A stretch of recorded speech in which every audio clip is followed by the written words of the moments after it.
नमस्कार जय जगन्नाथ। आज आम पूरा देसी स्टाइल शिଳରେ मसला बटा हो पणस कटा तरकारी बना तो आमर कटा प्याज निगला अदा रसुण शुखला लंका और हलदी को शिଳରେ पूरा बढ़िया से बटा करागला।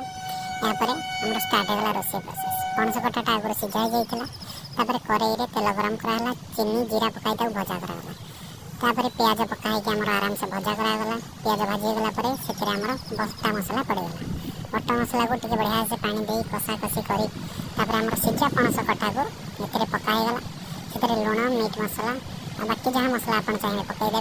पूरा देसी स्टाइल आम चुली सह शिला मसला बटर कले पूरा बढ़िया टेस्ट भी आसे, बढ़िया कलर भी आसे।